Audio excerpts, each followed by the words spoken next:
Okay, you guys, welcome back to my channel, Not the Standard, with Standards. So this is part 3 to Proverbs 3, 5, and 6. Trust in the Lord with all thine heart and lean not unto your own understanding. So where I left off is we got back to West Covina on the public transit, which was, I think we had to take like 3 buses. So yeah, once we got back out there, we had to get settled in and kind of figure out that area, and actually even how I would take the bus to go to the store to get like our groceries and things like that. But we knew that at least with almost $900, we would have a place to stay for 2 weeks. In the meantime, I'm calling the Section 8 office, trying to get a resolve on when they would be issuing the voucher so that I can start looking for a place. In the meantime, I got a call from the county building letting me know that I still had money. Actually, months is what it's referred to when you receive like welfare or cash assistance. I still had months left. Now, I didn't know that. I believe that I had used all of my 36 months in the time from the time that I was pregnant with my son until at this point he was about 13. I would go on and off of assistance whenever I would maybe get laid off from a job. And so I thought that I used all of my months up, but they called me and told me, no, you still have 4 months left. And so I was like, hallelujah, thank you, Most High. This is a blessing because that would be a great help to us. And then they were telling me, like, you will need to go to a class or look for work, or in your case, because you're considered homeless, you have to look for a certain amount of apartments each and every day and turn it in as a part of your curriculum, which is what they have you do when you receive assistance. And so I was doing that, and I happened to mention to the lady that, you know what, my son has special needs, so it's kind of hard for me with him and no vehicle to get out and do this, so is it okay that I do it online? And she goes, oh, your son has special needs. If you can get a doctor's note, then we will excuse all the months that count against you when you are receiving financial assistance from the county, and then you will no longer have months counted against you, and you can just continue to get assistance from us because your son has a disability. And so that's what I did. I sought out to take, how would I be able to take my son to the doctor? Now, he had a doctor because we, of course, lived here for like 5 years before moving to Las Vegas. But again, I was in West Covina, so I was not able to get to the doctor at the time. So I made it a point on my calendar to just say, once I'm back in the city of LA and we have our place, I'm gonna take him to the doctor and get this form filled out. In the meantime, I received a voucher that was issued by Section 8, but they only issued me a 1-bedroom voucher. And I, at this point, kind of felt like I was about to lose my mind because I again thought that I had a reasonable accommodation, so we were supposed to have a 2-bedroom voucher. But anywho, I let them know that, and she was like, oh, you're gonna have to turn the paperwork in again, we don't have it. And so in the meantime, the clock is ticking, I'm running out of time. And so I do start looking for a 1-bedroom, and I found this rental company that showed me a nice 1-bedroom, and I'm like, I'm probably gonna have to let this work for now. And then after I filled out the paperwork for that 1 bedroom, there was some discrepancies in the yard, and I knew that then my son would be getting hurt. So I basically said, that's not going to work. I'm going to have to I'm so sorry. I'm going to have to pass on the 1 bedroom if you guys can't get the yard fixed up, because it's dangerous. And it was a good thing that I did. Again, this is the Most High who is doing this. Had the yard not been messed up, we would have been in a 1 bedroom apartment. But because the yard was messed up, that threw the timeline off, and it gave me enough time to hear from the Section 8 office to tell me that they actually were now going to be issuing me a 2 bedroom voucher. I just had to wait some more time. So in the meantime, I'm like running out of money. I'm telling my mother, and she gives me $500. Okay, so I got $500, and again, I'm receiving county money. That was like $750, I believe.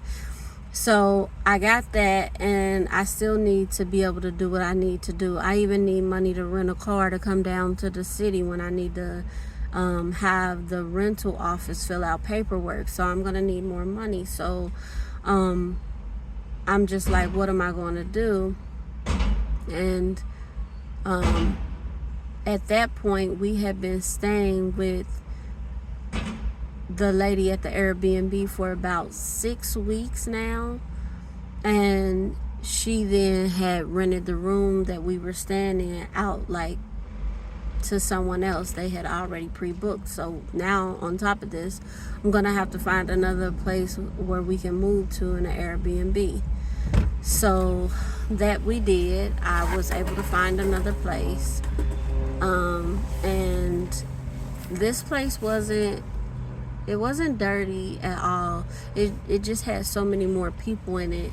And so I remember one day I cooked up some food. I think I cooked like steak, peppers, rice, and everything at the new Airbnb that we were renting. And when I went in the next day, somebody had went through our food and ate it.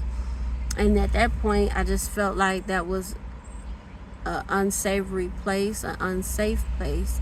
So of course I reported it to the lady, and she gave me my money back, and then we had to move again. In between time, we had moved to another place for a couple nights, but they didn't have like a refrigerator, and so that wasn't going to work. And I also went to get assistance from like this homeless place to see if they could help us, but they said because I was staying in an Airbnb in West Covina and they were in Los Angeles, they couldn't help me. So at that point, I had wasted money renting a car and all that to get down there to try to talk to them about it. And so I just thought, oh my goodness, everything is just going bad. I'm not going to be able to do this. And then my dad gave me $500 as well.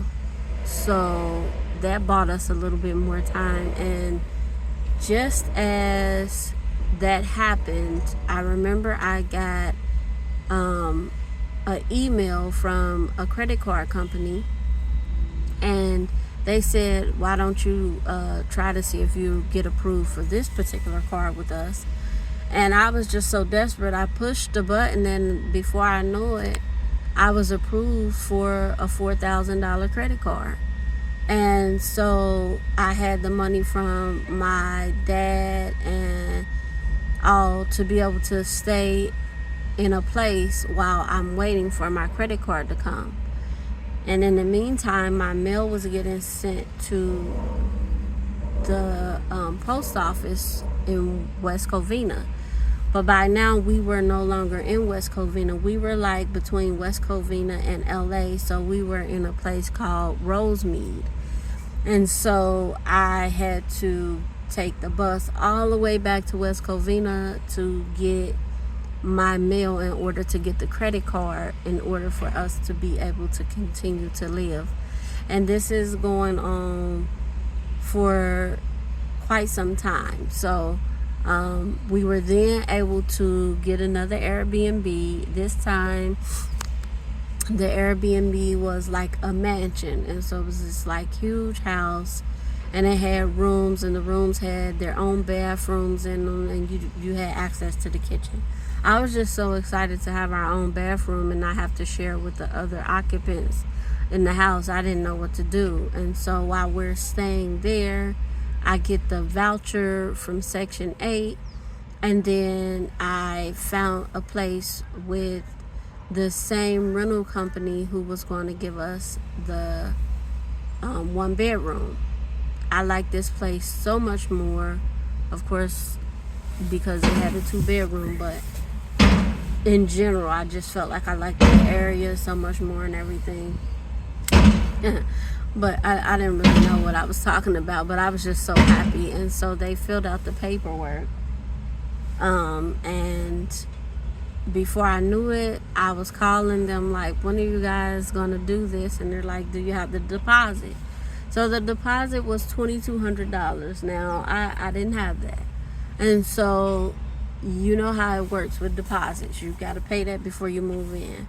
And so I contacted the county building once again, and they said they would pay it. I could get my deposit paid, but a paper had to be filled out, and then the whole process had to happen. So I did get the paper filled out and turned it into the county building, but we then had to wait before they paid the deposit. Well, the rental office was just so nice. This is how I know this is the hand of the Most High. They told me, you know what, just pay us for the rest of the month's rent, which was $89, and we'll let you move in, and then you can just give us the deposit later. And so I said, okay, wonderful. I go and get the money order and turn it in, and the guy gives me the keys, and now we can move all of our stuff out of the Airbnb and move into our new apartment. And it was a 2-family home, but the gag was it was in South Central. And so I knew a little about South Central, but not to the extent that I was going to get to know it living there. But in any case, the county building came through, and about, I think, 9 days after I moved in, they gave me the money so that I can give it to the rental people, and we began our journey there. But the point of this story also is that while we were homeless, I called a number called 211. And when I called and was looking for help while we were homeless, I found out about a job that I could get where I would be paid to stay at home and care for my disabled son, being that he had autism. Now, when they told me about this job at the time, I was like, what? Is this real? Okay, I think I've heard of this, but I don't think that I can get it.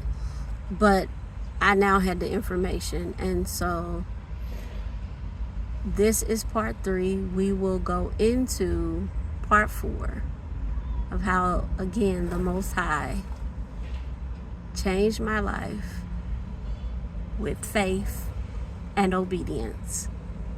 Talk to you guys soon. Subscribe, like, and share.